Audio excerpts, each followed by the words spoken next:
Bencana adalah peristiwa atau rangkaian peristiwa yang mengancam dan mengganggu kehidupan dan penghidupan masyarakat yang disebabkan oleh faktor alam atau faktor non-alam maupun faktor manusia, sehingga mengakibatkan timbulnya korban jiwa, kerusakan lingkungan, kerugian harta benda, dan dampak psikologis. Bencana yang terjadi sedikit banyak akan menimbulkan efek diantaranya perasaan takut, perasaan cemas, hingga perasaan trauma. Trauma sendiri merupakan gangguan psikologis yang dialami seseorang akibat pengalaman yang tidak menyenangkan yang disebabkan oleh ketidaksiapan menghadapi peristiwa tertentu. Dengan adanya trauma akan bencana ini, maka terapi trauma healing ini diberikan, yang tujuannya untuk menyembuhkan atau meringankan beban yang menggoncangkan jiwa seseorang atau kelompok tertentu akibat trauma, terutama bagi anak-anak. Tentunya, pendekatan trauma healing yang diberikan untuk anak-anak berbeda dengan orang dewasa. Salah satunya adalah dengan play therapy.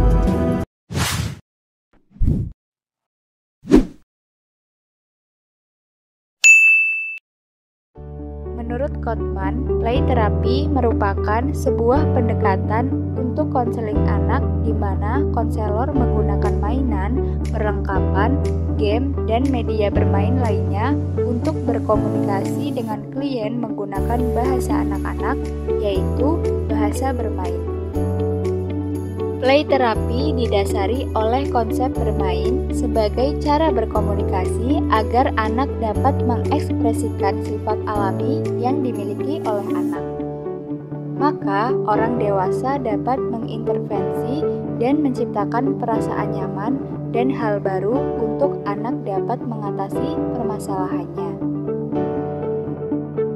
Menurut Lander dalam Masku Pantun tahun 2017, terdapat beberapa langkah dalam pendekatan ini, yaitu yang pertama, analisis dengan mengumpulkan data dan semua sumber, baik yang dikemukakan oleh klien sendiri ataupun teman dan orang di sekitarnya. Yang kedua, ada sintesis, yaitu menghubungkan dan merangkum data. Yang ketiga, ada diagnosis dengan mengidentifikasi masalah. Yang keempat, prognosa sebagai antisipasi apakah permasalahan dapat diselesaikan dengan mudah. Yang kelima, terapi untuk membantu menyelesaikan masalah klien. Dan yang terakhir ada follow up. Follow up ini sebagai tindak lanjut dalam evaluasi.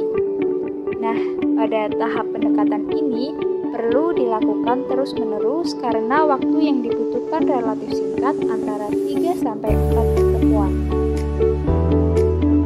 Yang selanjutnya, langkah-langkah yang perlu diketahui dan dilakukan menurut Nawangsih tahun 2014 yaitu langkah awal. Kegiatan utama dalam langkah ini merupakan bagaimana konselor menciptakan hubungan dan kedekatan dengan anak-anak. Langkah pertengahan dimulai saat anak sudah merasa enjoy dan sudah asik dengan permainan dan perhatian mereka. Dan langkah akhir, nah pada tahap ini, konselor dapat mengakhiri proses konseling bila anak telah menunjukkan kemajuan dalam berbagai bentuk positif dengan menunjukkan kebutuhan minimalnya secara simbolik dan lisan.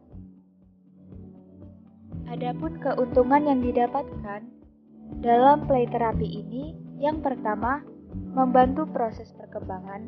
Yang kedua, anak mendapatkan kebebasan berimajinasi. Jadi, berimajinasi ini diberikan oleh ahli untuk memberikan kebebasan bagi anak untuk mengeksplorasi diri mereka melalui permainan seperti menggambar, bermain di tempat yang terbuka, atau bernyanyi. Dan yang ketiga, hubungan terapeutik. Jadi dalam hubungan ini, konselor mampu memberikan untuk anak dapat berkembang di kemudian hari. Jadi kesimpulannya, Trauma healing diberikan pada tingkatan bantuan darurat, yaitu pemenuhan keselamatan diri dari stres yang dialami akibat bencana dahsyat yang menghambat